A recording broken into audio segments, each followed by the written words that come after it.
నూతన జీవం, నూతన జీవం, యేసులో నూతన జీవం, నూతన జీవం, నూతన జీవం, యేసులో నూతన జీవం, యేసులో నూతన జీవం, యేసులో నూతన జీవం, యేసులో నూతన జీవం, యేసులో నూతన జీవం,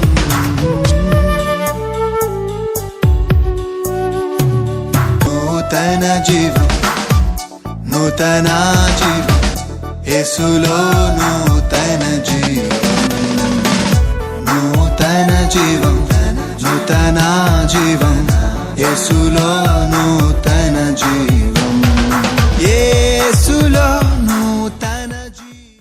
Praise the Lord. Greetings to you all in the name of our Lord Jesus Christ.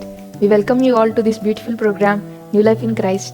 We are so glad by receiving your responses through calls and social media. May the Lord lead us according to His will and speak to us through His word. Now, Pastor Moses Abhishek will deliver the word of God. యేసులో నూతన జీవం అనే ఆధ్యాత్మిక TV కార్యక్రమానికి మిమ్మల్ని ప్రేమతో ఆహ్వానించుచున్నాము. వాక్యం ద్వారా ఎంతగానో ఆశీర్వాదం పొందుచున్నారని నమ్ముచున్నాము. ఇప్పుడు పాస్టర్ మోజెస్ అభిషేక్ గారు దేవుని యొక్క వర్తమానాన్ని అందజేస్తారు.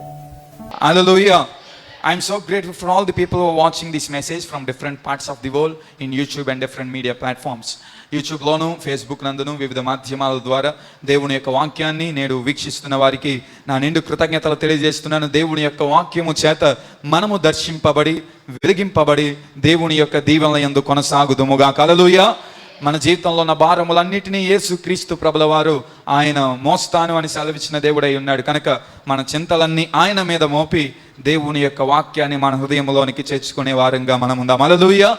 దేవుని యొక్క వాక్య ధ్యానముకై సిద్ధముగా ఉన్న మనమందరం నేడు మనం ధ్యానం చేయబోతున్న సందేశము ఏంటి అని ఆలోచన చేస్తున్నట్లయితే, the title which we are going to meditate today is protect the treasure in you. నీలో ఉన్న నిధిని జాగ్రత్తగా కాపాడుకొనుము. Protect the treasure within you. నీలో ఉన్న నిధిని జాగ్రత్తగా కాపాడుకొనుము. This is the title which we are going to meditate today. ఈ యొక్క అంశం మీద నేడు మనం వాక్యాన్ని ధ్యానం చేయబోతూ ఉన్నాం. హల్లెలూయా. నిధి అనగానే, ట్రెజర్ అనగానే మనకు ఆసక్తి వస్తుంది. బంగారం, వెండి, డైమండ్స్ అనగానే ఒకేసారి మన కళ్ళు పెద్దగా తెరవబడతాయి and we will have much more attention. కొంచెం ఆసక్తి ఉంటుంది. So treasure is very important to all of us. నిధి అన్నది మనుషుల యొక్క దృష్టిలో చాలా ప్రశస్తమైనది, చాలా ముఖ్యమైనది. అదే రీతిగా యేసుని నమ్మిన వారందరిలో మనలో within ourselves there is a great treasure. మనలో ఒక గొప్ప నిధిని దేవుడు ఉంచిన వానిగా ఉన్నాడు. హల్లెలూయా. బైబిల్ గ్రంథంలో చాలా మాటలు ఉన్నాయి. అపోస్తలుడైన పౌలు గారు కొరింథీయులకు రాసిన పత్రికలో కొరింథీ సంఘానికి అంటాడు, ఈ మహాధననిధి లేదా ఈ గొప్ప ధననిధి ఆయన మట్టి పాత్రల్లో దాచి ఉంచాడు అని పౌలు గారు ఒక మాటను ఆయన సెలవిస్తున్నాడు. God has kept his great treasure in the earthen vessels. ఈ మట్టి పాత్రల్లో ఆయన గొప్ప నిధిని ఆయన దాచి ఉంచాడు అని చెప్తూ ఉన్నాడు. So with in our cells మన ప్రతి ఒక్కరి యొక్క జీవితంలో యేసయ్యను నమ్మగా మనము విలువ పెట్టి కొనలేని, మనము ఎన్నటికీ ఎప్పటికీ మన శక్తి కొలది సాధించుకొనలేని దేవుని యొక్క గొప్ప నిధిని దేవుడు మనలో ఉంచి ఉన్నాడు. హల్లెలూయా. కనుక మనం ఒట్టివారము కాదు, నిధిని మోసుకొని వెళ్తున్న ప్రజలుగా మనమున్నాం. హల్లెలూయా. అందుచేత అపోస్తలుడైన పేతురు గారు ఆయన రాసిన పత్రికలో 1 పేతురు 4వ అధ్యాయంలోను 5వ అధ్యాయంలోను ఎలాగంటూ ఉంటారు, ఏమంటారంటే, be careful about yourself. మిమ్ములను గురించి మీరు జాగ్రత్త పడుడి అనే మాట ఉన్నది బైబిల్ గ్రంథంలో. ఏంటి? ఎవరి గురించి? ఎవరు? మనలను గురించి మనమే జాగ్రత్త పడాలట. ఏ విషయంలో? పేతురు గారు అక్కడ అంటున్న మాట ఏంటంటే, విశ్వాసము యొక్క విషయంలో మిమ్ములను గురించిన జాగ్రత్త మీరే వహించాలి. ఇప్పుడు మనలో ఉన్న నిధి ఏంటంటే యేసు క్రీస్తునందలి విశ్వాసం. The faith which you have in Jesus is a great treasure. క్రీస్తునందు నీవు కలిగి ఉన్న విశ్వాసం ఒక మహాధననిధై ఉన్నది, గొప్పదననిదై ఉన్నది, దేని చేతను వెలపెట్టి కొనలేనిదై ఉన్నది. అదే రీతిగా దేనినైనను సాధ్యపరిచేదననిదిగా అది ఉన్నది. హల్లెలూయా. అందుచేత యేసు ప్రభువు వారు చెప్పి ఉన్నారు, విశ్వాసము కలిగి మనము దేనినైనను సాధించుకొనగలం. విశ్వాసము కలిగిన వానికి అసాధ్యమైనది ఏదియూ లేదు. విశ్వాసమునకు కర్తయు దాన్ని కొనసాగించువాడైన యేసు వైపు చూచుచు ముందుకు కొనసాగండి అని మరొక దిక్కుని చెప్తూ ఉన్నాయి. విశ్వాసముతో ఈ కొండ వెళ్ళి సముద్రంలో పడమని చెప్పండి, అలాగున జరుగును అని మరొక దిక్కునేసే చెప్తున్నారు. సో విశ్వాసము, it will make anything possible and everything possible. Faith, విశ్వాసం దేనినైనా సాధ్యపరిచే ఒక గొప్ప ధననిది. విశ్వాసం లేకపోతే మన జీవితంలో మనం కార్యములను పొందుకోలే. కనుక ఈ దినమున వాక్యంలో మనం వింటున్న విషయం ఏంటంటే, నీలో ఉన్న నిధిని మనం జాగ్రత్తగా కాపాడుకున్నాను. Be careful about the faith that which you have. నీవు కలిగి ఉన్న విశ్వాసం పట్ల ఏం కలిగి ఉండాలి? మనము జాగ్రత్త వహించాలి. ఎలాగ జాగ్రత్త వహించాలి? పరిశుద్ధ బైబిల్ గ్రంథంలో నుంచి కొన్ని మాటలు మనం చూద్దాం. చాలా సుపరిచితమైన లేఖన భాగాలు మనం చదువుకుందాం. కీర్తన గ్రంథం 119వ కీర్తన 105వ వచనం. Psalms 119 verse 105. కీర్తనలో 119, 105 అక్కడ రచించబడిన మాట మనకు సుపరిచితం. బైబిల్ గ్రంథంలో ఉన్న మాట, నీ వాక్యము నా పాదములకు దీపము, నా త్రోవకు వెలుగై ఉన్నది. హల్లెలూయా. ఏంటి? దేవుని యొక్క వాక్యము దీపమై ఉన్నది, అదే రీతిగా త్రోవకు వెలుగై ఉన్నది. So the first thing you have to do to protect the treasure within you. నీలో ఉన్న నిధిని నీవు కాపాడుకోవాలంటే మొట్టమొదటిగా మనం చేయవలసిన పని ఏంటంటే, you should cultivate a good foundation by being stable in God's word. దేవుని యొక్క వాక్యమునందు స్థిరులై ఉండి మంచి పునాదిని మనము కట్టుకునే వారిగా ఉండాలి. హల్లెలూయా. ఏం చేసుకునాలి? మంచి పునాదిని మనం కట్టుకునాలి. పునాది, వెన్ ఫౌండేషన్ ఈజ్ స్ట్రాంగ్, పునాది బలంగా ఉంటే దానిపైన పునాదిని బట్టి ఎన్ని స్టేర్స్ అన్నా మనము వేసుకోవచ్చు, ఎన్ని అంతస్తులు అయినా కట్టుకోవచ్చు. అదే రీతిగా విశ్వాసములో, ఆధ్యాత్మిక జీవితంలో నీ పునాది అనబడుచున్న వాక్యం ఎప్పుడైతే నీ జీవితంలో క్రమపరుచుకుంటూ, నీ జీవితంలో మనం అలవర్చుకుంటూ, మనం వాక్యమునందు స్థిరపరచబడుతూ జీవిస్తూ ఉంటామో, దేవుడు నిజముగా మనను అంచలంచలుగా హెచ్చించేవానిగా ఉంటాడు. హల్లెలూయా. కనుక వాక్యమునందు మనము ఎలా ఉండాలి అంటే, మనము స్థిరులుగా ఉండాలి. ఎలా ఉండాలి? స్థిరులుగా ఉండాలి. అపోస్తలుడైన పౌలు గారు కొలసీలకు రాసిన పత్రిక 2వ అధ్యాయం 10వ వచనంలో ఎలా అంటూ ఉంటాడు? యేసు క్రీస్తునందు వేరు పారిన వారై ఇంటి వలె కట్టబడుచు స్థిరులను కదల్చబడని వారినై ఉండుడి అనే మాట మనం అక్కడ చూస్తూ ఉంటాం. You should be a person who is rooted in Christ. క్రీస్తునందు మనం వేరు పారాలి. We should be founded in Christ. క్రీస్తునందు మనము స్థిరపరచబడిన వారై ఉండాలి. కదలక, మెదలక, అటు ఇటు తప్పిపోక స్థిరమైన జీవితాన్ని మనం కొనసాగించే వారిగా ఉండాలి. హల్లెలూయా.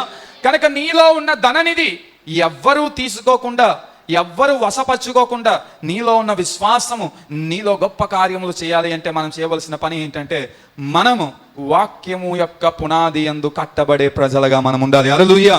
ఏం చేయాలి? వాక్యము యొక్క పునాది యందు కట్టబడ. అందుచేత కీర్తనకారుడు చెప్తున్న మాట మనకు బాగా సుపరిచితం. మొదటి కీర్తనలో ఉన్న మాట, దుష్టుల ఆలోచన చొప్పున వద్దంటాడు, అపహాసికులు అంటాడు, పాపులు అంటాడు, ఇంకా చాలా మాట అక్కడ కీర్తనకారుడు గారు వర్ణించిన తర్వాత ఆయన అంటున్న మాట ఏంటంటే, కానీ మీరు ఎలా ఉండాలి అంటే, నీటి కాలువలన ఎవరన్నా నాటబడినదై ఆకువాడక తన కాలమునందు ఫలమిచ్చు చెట్టు వలన. You must be a person who is getting deeper and deeper in to the soil which he is having the river streams. నీటి కాలువల ఎవరన్నా మన జీవితాన్ని బ్రతికించే ఆ గొప్ప శక్తి కలిగినదిగా ఉన్న ఆ యొక్క ప్రదేశంలో మనం ఏం చేయాలి అంటే, నాటబడ. దేవుని యొక్క వాక్యము మన జీవితాన్ని బ్రతికించినది, వెలిగించినది, మనకు క్షేమమనిచ్చినది, మనల్ని భద్రపరిచినది, మనల్ని సరిచేయునది, మనల్ని స్థిరమైన మార్గంలో నిలబెట్టున్నది, మనల్ని పడిపోకుండా లేవనెత్తున్నది. కనుక ఇదంతయు చేయగల వాక్యమునందు మనం ఏం చేయాలంటే, మన యొక్క జీవితాన్ని కట్టుకొనాలి. అప్పుడే మనము ఎక్కడ ఎప్పుడు తప్పిపోకుండా మన నిధిని మనం జాగ్రత్తగా కాపాడుకునే వారిగా ఉంటాం. Hallelujah. Hallelujah. So have a good foundation in God's word. దేవుని యొక్క వాక్యమునందు మంచి స్థిరత్వం కలిగి ఉండండి. అప్పుడు మనలో ఉన్న నిధిని ఎవరు ఏం చేయలేరు? దొంగిలించలేరు. మనలో ఉన్న నిధిని ఎవరు నాశనము చేయలేరు. నేడు చాలా మంది వాక్యముని ఎరగని వారిగా ఉంటున్నారు. కనుక విశ్వాసులైనప్పటికీ, చాలా సంవత్సరముల యొద్ద నుంచి క్రీస్తు దగ్గరకు వస్తున్న వారైనప్పటికీ, వాక్యములో ఉన్న విషయములు మనసులో ఉంచుకొనకపోవడం వల్ల కష్టములకు, బాధములకు, కొన్ని అబద్ధ బోధలకు, కొన్ని విధములైన సమస్యలు తలనెత్తుతూ ఉన్నప్పుడు తప్పిపోతూ ఉన్నారు. Because they are not having the foundation in God's word. దేని యందు వారి యొక్క స్థిరత్వం లేదా పునాది లేదు? దేవుని యొక్క వాక్యమునందు. కనుక వాక్యమునందు మనం ఉన్నప్పుడే మన యొక్క విశ్వాస జీవితాన్ని, భక్తి జీవితాన్ని మనం కాపాడుకొనొచ్చు, దేనినైనా జయించగలిగే వారిగా మనం ఉంటాం. హల్లెలూయా. కనుక వాక్యమునందు స్థిరపరచబడండి. వాక్య భిన్నముగా ఉన్న మాటలప్పుడు మనకు అర్థం అవుతాయి. వాక్యమునకు వ్యతిరేకముగా ఉన్న మాటలప్పుడు మనకు అర్థం అవుతాయి. వాక్యము యొక్క వక్రీకరణప్పుడు మనకు అర్థం అవుతుంది. ఎప్పుడంటే మనము దేవుని యొక్క వాక్యమునందు స్థిరముగా ఉన్నప్పుడు. లేనిచో అంతా బాగానే కనబడుతుంది, అంతా ఒకటే కదా అనిపిస్తుంది, అంతా బాగానే చెప్తున్నారు కదా, వాళ్ళు బాగానే చెప్తున్నారు, వీళ్ళు బాగానే చెప్తున్నారు, వాళ్ళు బాగానే చెప్తున్నారు, అందరూ వాక్యాన్నే కదా మాట్లాడేది, అందరూ వాక్యాన్నే కదా వివరించేది అనుకుంటాం. సాతాను కూడా వాక్యము నుంచే యేసుక్రీస్తు ప్రభువాన్ని ఏం చేసి ఉన్నాడు? శోధించి ఉన్నాడు. దుష్టుడు వాక్యాన్ని ఉపయోగిస్తాడు, అపవాది వాక్యాన్ని ఉపయోగిస్తాడు. ఎందుకంటే మనం వాక్యంలో ఉన్న వాటిని నమ్ముతున్నామని అపవాదికి తెలుసు. కనుక క్రైస్తవులను నాశనం చేయడానికి ఉపయోగించే ఆయుధము కూడా ఏంటంటే వాక్యం. అది ఎదిగి మనం ఏం చేయాలి అంటే, వక్రీకరణ ఏదో, సత్యమైన వాక్య వివరణ ఏదో, ఎలాగున వాక్యము యొక్క అర్థాన్ని మనం గ్రహించాలి, ఎలాగున దీని యొక్క అర్థాన్ని మనం మార్చకూడదన్న తెలియడానికి వాక్యమునందు మనం స్థిరపరచబడాలి. ఏం చేయాలి? వాక్యమునందు స్థిరపరచబడాలి. రెండవదిగా మనం చేయవలసిన పని ఏంటంటే, ఫిలిప్పీలకు రాసిన పత్రిక 4వ అధ్యాయం 6వ వచనంలో కూడా మనకు బాగా సుపరిచితమైన మాట ఇది కూడా. అక్కడ ఒక అద్భుతమైన మాటను అపోస్తలుడైన పౌలు గారు తెలియజేస్తున్నారు. Philippians chapter 4:6. ఫిలిప్పీ 4:6 చదవండి. దేనిని గూర్చి చింతపడకుడు గాని ప్రతి విషయములోను ప్రార్థన విజ్ఞాపనల చేత కృతజ్ఞతాపూర్వకముగా మీ విన్నపములను దేవునికి తెలియజేయుడి. హల్లెలూయా. ద సెకండ్ థింగ్, రెండవదిగా మనం చేయవలసిన పని ఏంటంటే, be vibrant in your prayer life. మన ప్రార్థన జీవితంలో మరింత ఉన్నతమైన స్థానమునకు మనం ఎదగా. Be vibrant in your prayer life. మన ప్రార్థన జీవితాన్ని మనం కట్టుకున్నాం. ఇక్కడ పౌలు గారు ఒక అద్భుతమైన మాటలు అంటున్నారు. దేనిని గూర్చియు చింతింపకుడు గాని ప్రతి విషయంలో దేవుని కృతజ్ఞతాస్తుతులు చెల్లించుచు విజ్ఞాపనలను ప్రార్థనలు చేయుడి అంటూ ఉన్నారు. అసలు మనలో ఉన్న నిధిని మనం పోగొట్టుకోవడానికి గల కారణం ఏంటంటే, చాలాసార్లు మన యొక్క చింత విచారములు. మీరు చూడండి, ఉదాహరణకు మనం చెవులీలు కొన్నిసార్లు పోతూ ఉంటాయి, మెడలో ఉన్న చైన్స్ కొన్నిసార్లు పోతూ ఉంటాయి. ఎప్పుడు పోతాయి? ఎప్పుడన్నా టెన్షన్స్లో మీరు ఉన్నప్పుడు, ఎక్కువ పని ఒత్తిడిలో మీరు ఉన్నప్పుడు, మనసును మీరు స్థిరముగా ఉంచుకొనక ఎక్కువ ఆలోచనలు చేస్తూ ఉన్నప్పుడు ఏది ఉన్నదో ఏది పోయిందో మనకు అర్థం కాదు. టెన్షన్స్ ఎక్కువైపోయినప్పుడు మనం ఏదో ఒకటి పోగొట్టుకుంటూ ఉంటాం. అందుచేత భక్తుడు ఇక్కడ అంటూ ఉన్న విషయము కూడా, మీకు టెన్షన్స్ వస్తున్న సమయాన్ని, విచారములు వస్తున్న సమయాన్ని విచారించవద్దు. కష్టముల గురించి విచారించవద్దు, శ్రమల గురించి విచారించవద్దు. అన్నిటికంటే ప్రాముఖ్యంగా విచారిస్తూ మీ యొక్క విశ్వాసమును పోగొట్టుకోకుండా ప్రార్థన యందు పట్టుదల కలిగి నా యందు విశ్వాసం ఉంచితే మీరు గొప్ప కార్యములు చూస్తారు అని దేవుడు సెలవిస్తున్నాడు. హల్లెలూయా. కనుక దేనిని గూర్చి చింతించకుడు కానీ అన్ని విషయముల్లోనూ దేవునికి ఏం చేయాలి? మనము ప్రార్థన చేయాలి. When you are vibrant in your prayer life, your treasure within you will not be robbed but it will grow. మనలో ఉన్న ధననిధి ఇతరుల చేత దొంగిలింపబడకుండా అభివృద్ధి పొందుతూ మనల్ని ఇంకా ధనికమైన ఉన్నతమైన స్థానమునకు నడిపించాలి అంటే విచారించక విచారములన్నిటినీ దేవుని సన్నిధిలో మనం సమర్పించి ప్రార్థించేవారిగా మనం ఉండాలి. హల్లెలూయా. కనుక విచారములు మన జీవితాన్ని నాశనం చేస్తాయి, మన విశ్వాసాన్ని ఏం చేస్తాయంటే దొంగిలిస్తాయి. ఎక్కువ విచారణ, ఎక్కువ చింత, ఎక్కువ ఆలోచన, ఇది జరుగుతుందా? ఇది అసలు మనం పొందుకొనగలమా? ఎలాగున జరగగలదా? ఎలాగున నేను చేయగలనా లేదా అనే తలంపులోనికి మనల్ని నెట్టివేస్తుంది. అందుచేత ఎక్కువగా ఆలోచన చేయవద్దు అని ఇక్కడ దేవుని యొక్క వాక్యం తెలియజేస్తుంది. విచారింపకుడి కానీ ప్రతిదీ దేవుని యొక్క సన్నిధిలో ఏం చేయండి? ప్రార్థన చేసి ఆయనకు సమర్పించండి.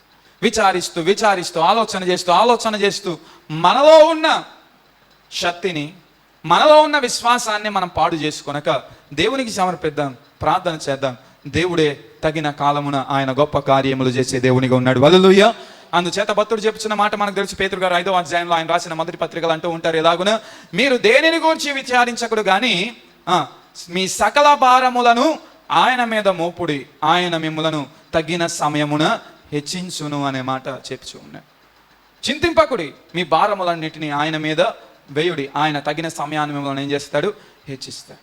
చింతించకుండా ఎక్కువ ఇలాగనే ఎందుకు జరుగుతుంది నా జీవితంలో, ఈ నాశనం ఎందుకు నాకు వస్తుంది, ఈ యొక్క శ్రమలో నేనే ఎందుకు వెళ్ళాలి, ఇలాగన ఉంటే నా జీవితం పాడైపోతుంది కదా అనే ఆలోచనలో ఉండక దేవునికి సమర్పించండి. ప్రతి భారములు ఆయన మీద మోపండి. ఆయన మీద మోపుతున్న ప్రతి భారములను ఆయన మోసి మనకు విడుదల క్షేమమును అనుగ్రహించే దేవునిగా ఉన్నాడు. హల్లెలూయా. కనుక ప్రార్థన అన్నది చాలా ప్రాముఖ్యం. మనలో ఉన్న దేన్ని కాపాడుకోవడానికి? నిధిని కాపాడుకోవడానికి, విశ్వాసం అనే నిధిని కాపాడుకోవడానికి. If you want to protect the faith, the treasure within you must ప్రే, ప్రార్థన చేయాలి. అండ్ ది థర్డ్ థింగ్, మూడవదిగా మనం చేయవలసిన పని ఏంటంటే, పరిశుద్ధ బైబిల్ గ్రంథంలో హెబ్రీయులకు రాసిన పత్రిక 10వ అధ్యాయం 24వ వచనాన్ని మనం చదువుకుందాం. Hebrews chapter 10:24. హెబ్రీయులకు రాసిన పత్రిక 10వ అధ్యాయం 24వ వచనం. కొందరు మానుకొనుచున్నట్లు సమాజముగా కూడుట మానక ఒకరినొకరు హెచ్చరించుచు ఆ దినము సమీపించుట మీరు చూచుచున్న కొలది మరి ఎక్కువగా ఇలాగున చెయ్యుడి. హల్లెలూయా. ఏమంటూ ఉన్నారు? కొందరు మానుకొనుచున్నట్లుగా సమాజంగా కూడుకుంటూ మానవద్దు అంటున్నాడు. అంటే the third important thing to protect the treasure within you. మనలో ఉన్న ధననిధిని మనం కాపాడుకోవాలి అంటే you must have a good fellowship. మనం మంచి సహవాసము కలిగి ఉండేవారిగా మనము ఉండాలి. ఏం కలిగి ఉండాలి? మంచి సహవాసం కలిగి ఉండేవారిగా మనం. మనగూరు ప్రాంతంలో పరిచయం చేస్తున్న బహుగణులైన దైవజనులు అపోస్తలుడు స్టీవెన్ అయ్య గారు ఉన్నారు. మన మధ్యకు చాలాసార్లు విచ్చేసి ఉన్నారు. స్టీవెన్ అయ్య గారు వారి వాక్యాన్ని బోధిస్తూ వారు ఇలాగున చెప్పి ఉన్నారు. యోబు తన యొక్క జీవితంలో శ్రమలు పొందుకోవడానికి గల కారణం ఒక రీతిగా దేవుడు అతన్ని పరిశీలన చేయడానికి. రెండవది ఏంటంటే యోబు స్నేహము కలిగి జీవిస్తున్న స్నేహితులు, అంటే యోబు కలిగి ఉన్న ఫ్రెండ్స్, ఫెలోషిప్. యోబు కలిగి ఉన్న స్నేహితులు, మిత్రులు, యోబుతో ఉన్న ఫ్రెండ్స్ వాళ్ళు మంచివారు కాదు. ఎందుకంటే మనకు తెలుసు యోబు గ్రంథం 42 అధ్యాయాలు ఉన్నాయి. 42 అధ్యాయాలు మీరు చదివితే యోబుని అంటూ ఉంటారు ఇలాగన, నీవు పాపము చేసి ఉన్నావు, నీవు దుష్టుడవు, నీవు దుర్మార్గుడవు, అందుచేత నీ శ్రమ నీకు వచ్చి ఉన్నది. నీవు చచ్చిపో, ఎందుకు బ్రతకడం? నీవు చచ్చిపో, నీ భార్యను చంపే, నీ పిల్లలు ఎలాగో చచ్చిపోయారు, ఇంకెందుకురా నీవు బ్రతుకుతున్నావు?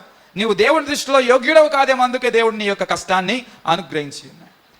నీవు దేవుని దృష్టిలో పాపం చేసి ఉంటావు, అందుచేతనే నీ ఆస్తి పోయింది, నీ సంపద పోయింది, నీ బిడలు పోయారు, నీ ఆరోగ్యం కూడా పోయింది అని యోబును దూషిస్తూ, యోబును హేళన చేస్తూ, యోబును నిందిస్తూ, యోబును ఆదరించడానికి వచ్చిన వారైనా ఆదరణ అనే మాటనే మర్చిపోయి దూషణ, హేళన, హాస్యాస్పదంగా మాత్రమే అక్కడ వారు మిగిలిపోయారు. సో స్టీవెన్ అయ్య గారు చెప్తున్నది ఏంటంటే దేవుడు యోబుకున్న విశ్వాసమును కాపాడడానికి, యోబులో ఉన్న నీతిని కాపాడడానికి, యోబులో ఉన్న ఆ నిధిని కాపాడడానికి దేవుడు యోబును శ్రమలోనికి తీసుకుని వెళ్ళి ఉన్నాడు. ఎందుకంటే ఆ శ్రమలో యోబుకు అర్థం అవుతుంది తనలో ఉన్న నిధిని పాడు చేస్తూ ఉన్నది తన స్నేహితులు. తన స్నేహితులు తనలో ఉన్న విశ్వాసమును, దేవుని పట్ల ఉన్న విశ్వాసమును చెరిపివేయాలని చూస్తున్నారు, దేవుని పట్ల ఉన్న నిరీక్షణను చెరిపివేయాలని చూస్తున్నారు. కనుక దేవుడు యోబును తన యొక్క మిత్రుల నుంచి దూరపరిచి విశ్వాసంలో స్థిరునిగా చేయడానికి కష్టములో ఆయనను తీసుకొని వెళ్ళి ఉన్నాడని దైవజనులు చెప్పి ఉన్నారు.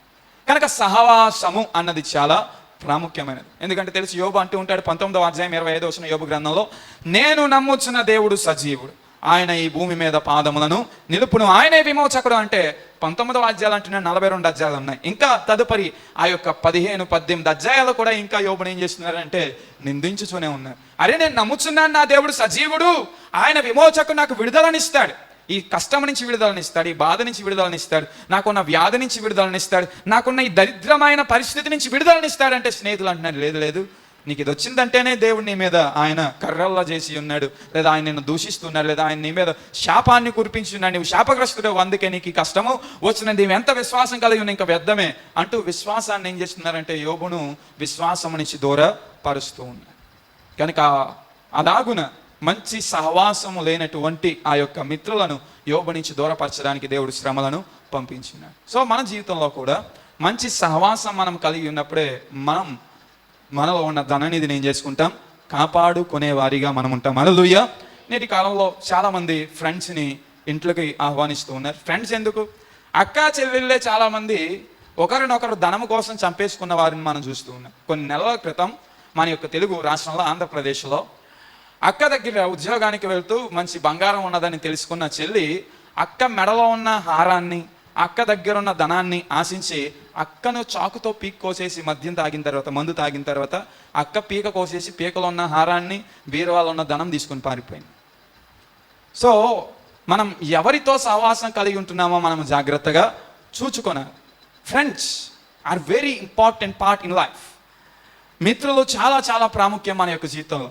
ఎందుకంటే కొన్నిసార్లు వారు చేసేది తప్పైనా మనం వారిని ఖండించలేం, ఎందుకంటే వారు మన మిత్రులు గనక. కొన్నిసార్లు వారు చేసేది మనకి ఇష్టం లేకపోయినా మనం దాన్ని మౌనంగా అంగీకరించవలసి వస్తుంది, ఎందుకంటే వారు మన యొక్క మిత్రులు గనక. అందుచేత ఒక తెలివైన వ్యక్తి చెప్పిన మాట ఏంటంటే, think before you make friends with others. ఇతరులతో నీవు స్నేహం చేసే ముందే వారితో స్నేహం చేయాలా వద్దా అన్నది నీవేం చేయాలి, ఆలోచించు.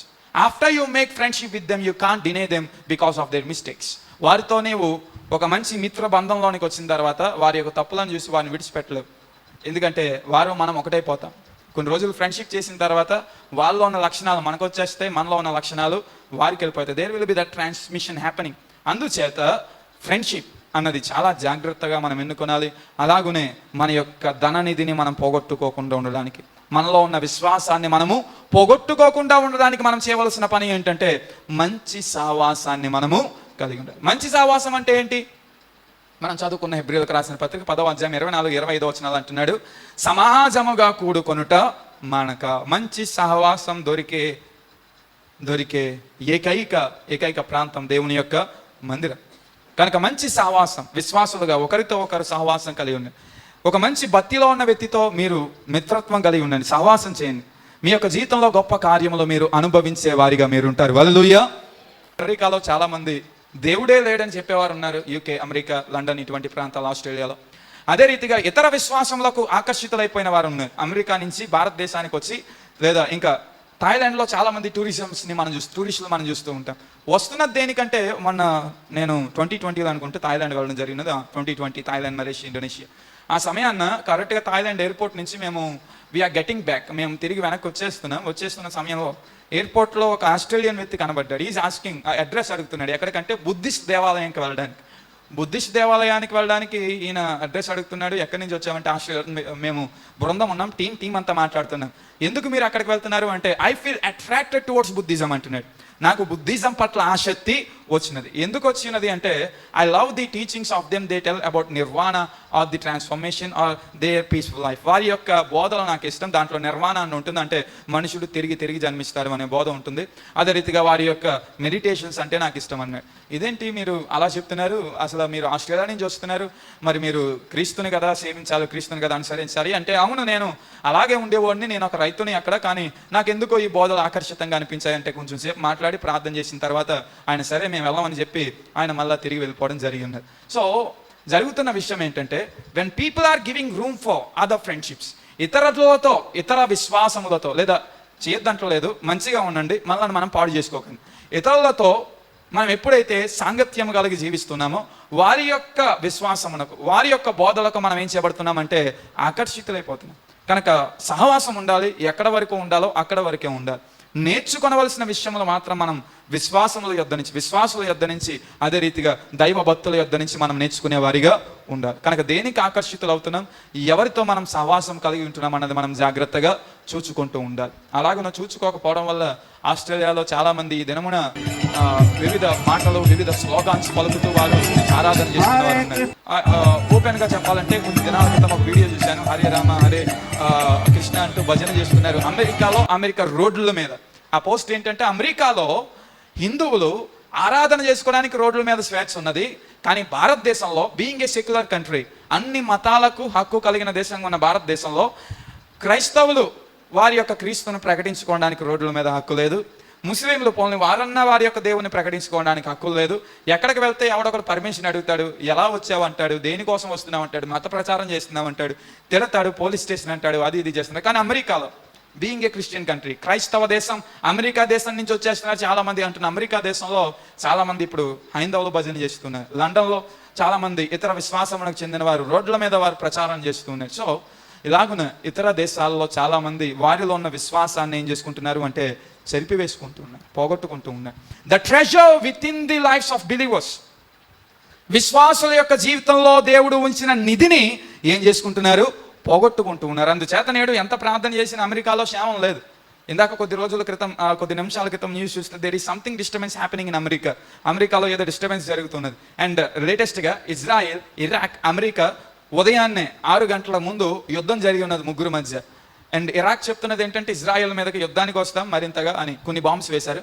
అమెరికా వాళ్ళేమో ఇరాక్ మీద వేశారు, ఇరాక్ వాళ్ళు ఇజ్రాయెల్ మీద వేస్తున్నారు, ఇజ్రాయెల్ యుద్ధానికి వస్తానని చెప్తున్నది. So పీస్లెస్ life. ఒక పక్క ఆర్థికంగా ప్రతి దేశాలు అణగారిపోతూ ఉన్నాయి, చిదిగిపోతూ ఉన్నాయి. బికాస్ వారిలో విశ్వాసం లేదు, నిధి లేదు.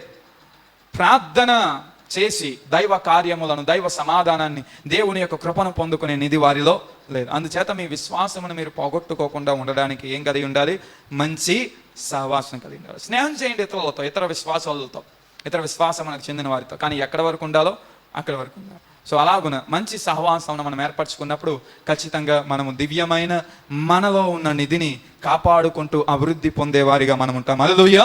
అండ్ ది ఫైనల్ పాయింట్, చివరి మాటలోనికి మనం వెళ్దాం.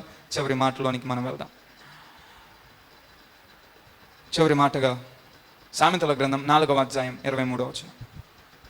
సామెతల గ్రంథం 4వ అధ్యాయం 23వ వచనం.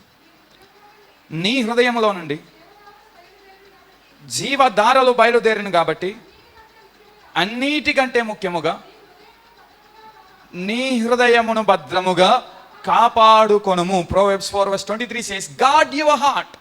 మన హృదయంలో నుంచి జీవ జల నదులు పారుతున్నాయట. అందుచేత మన హృదయాన్ని ఏం చేసుకోవాలి? మనము కాపాడుకోవాలి. So protect your heart. నీలో ఉన్న ధననిధిని నీవు కాపాడుకోవాలి అంటే వాక్యమునందు స్థిరునిగా ఉండాలి, ప్రార్థన యందు బలమైన వ్యక్తిగా ఉండాలి, అదే రీతిగా మంచి సహవాసం కలిగి ఉండాలి. అండ్ ఫోర్త్ వన్ ఈజ్ మన యొక్క హృదయాన్ని మనం ఏం చేసుకోవాలి? కాపాడుకో. సాతాను హృదయాన్ని వశపరచుకోవాలని చూస్తున్నాడు. లోకము హృదయాన్ని వశపరచుకోవాలని చూస్తూ ఉన్నది. లోకాశల మనలను బంధించాలని చూస్తూ ఉన్నది. ఇటువంటి అనేకమైన బాధల చేత, టెంప్టేషన్స్ చేత, శోధనల చేత మనుషుడు చుట్టుముట్టుకొని ఉన్నాడు. ఆల్ మన చుట్టూ మన హృదయంలోనికి వచ్చి మనల్ని పాడు చేయాలని ప్రయత్నం చేస్తూ ఉన్నాడు దుష్టుడు, లోకము, లోకాశలన్నీ. కనుక మన హృదయాన్ని ఏం చేసుకున్నాలి? మనము జాగ్రత్తగా కాపాడుకున్నాం. దేవుని యొక్క వాక్యం అంటున్న దాంట్లో నుంచి జీవ జల నదులు వారునని గ్రహించి మీ హృదయాన్ని మీరు జాగ్రత్తగా కాపాడుకోండి. లేకపోతే మన హృదయంలోనికి ఒకటి ఎంటర్ అయిన తర్వాత దాని నుంచి మనం విడుదల పొందడం చాలా కష్టం. లాస్ట్ పాయింట్, 5వది, దిస్ ఈస్ లాస్ట్. ఎఫెసీయులకు రాసిన పత్రిక 6వ అధ్యాయం 10వ వచనం 11వ వచనం. Ephesians chapter 6 verse 10 and 11. ఎఫెసీ 6, 10, 11. త్వరితంగా. తుదకు ప్రభు యొక్క మహాశక్తిని బట్టి ఆయన యందు బలవంతులైండుడి. మీరు అపవాది తంత్రములను ఎదిరించుటకు శక్తిమంతులగునట్లు దేవుడిచ్చు సర్వాంగ కవచమును ధరించుకొనుడి. హల్లెలూయా. సో మనలో ఉన్న ధననిధిని మనం కాపాడుకోవాలంటే 5వదిగా మనం చేయవలసిన పని ఏంటంటే stay alert and wear the spiritual armour. మెలకువ కలిగి సర్వాంగ కవచమును లేదా ఆయుధములు కలిగిన వారిగా ఉండాలి. ఎలా ఉండాలి? మెలకువ కలిగిన వారిగా ఉండాలి.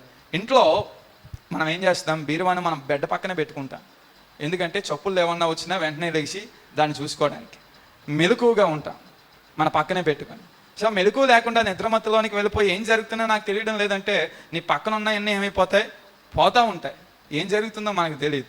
కనుక ఆ స్పృహ లేని పరిస్థితుల్లో ఉండక మెలకువతో ఎలా ఉండాలి? జాగ్రత్తగా ఉండాలి. యేసుక్రీస్తు ప్రభువు వారు కూడా ఆయన అప్పగింపబడుతున్న రాత్రి శిష్యులతో చెప్పినారు, మెలకువగా ఉండి ప్రార్థన చేయండి, శోధకుడు శోధించడానికి సిద్ధముగా ఉన్నాడు అంటే లేదు ప్రార్థన చేయలేదు, మెలకువ వారికి లేదు.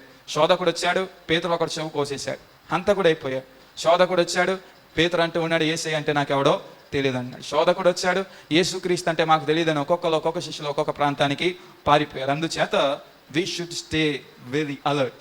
మనం ఎలా ఉండాలి? మెలకువ కలిగిన వారిగా ఉండాలి. ఎలా ఉండాలి? మెలకువ కలిగిన వారిగా ఉండాలి. ఏం జరుగుతుంది, ఏమి సంభవిస్తుంది, ఎక్కడి నుంచి ఏ దాడులు వస్తున్నాయి అన్న మెలకువ కలిగిన వారిగా మనం ఉన్నప్పుడే మన యొక్క జీవితాన్ని ఏం చేసుకుంటాం? మనము కాపాడుకుంటాం. కనుక మెలకువ కలిగి ఆయుధమును కలిగి ఉండాలి. We must have that weapon. అక్కడ అంటూ ఉంటాడు వెపన్స్. నీతి అనే మైమరు, రక్షణ అనే స్థిరస్థానం, సత్యం అనే దట్టి, సిద్ధ మనసు అనే జోళ్ళు, అదే రీతిగా వాక్యం అనే ఖడ్గము, విశ్వాసం అనే డాల్. సో ఇవన్నీ తెలియజేస్తూ ఉన్నాడు. ఈ మాట చాలాసార్లు చెప్పి ఉన్నాను, మరొకసారి చెప్తున్నాను. అవన్నీ యేసయ్యను సూచిస్తూ ఉన్నాయి. సత్యము యేసయ్య అయి ఉన్నాడని యేసయ్య చెప్పి ఉన్నాడు. రక్షణ మనకిచ్చినది యేసయ్య. వాక్యమై ఉన్న దేవుడు యేసుక్రీస్తు ప్రభుల వారు. మనం విశ్వాసం ఉంచుచున్న దేవుడు యేసుక్రీస్తు ప్రభుల వారి యందు. మనం సిద్ధపరచబడుచున్నది యేసుక్రీస్తు ప్రభుల వారి కొరకు.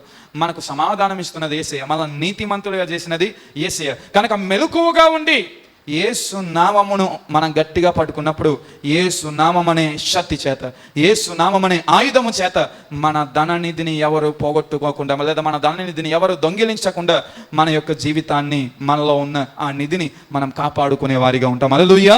So stay alert to protect the treasure within you. మీలో ఉన్న ధననిధిని కాపాడుకున్నటకై లేదా నిధిని కాపాడుకున్నటకై మీరు మెలకువగా ఉండండి, ఆయుధము కలిగి ఉండండి.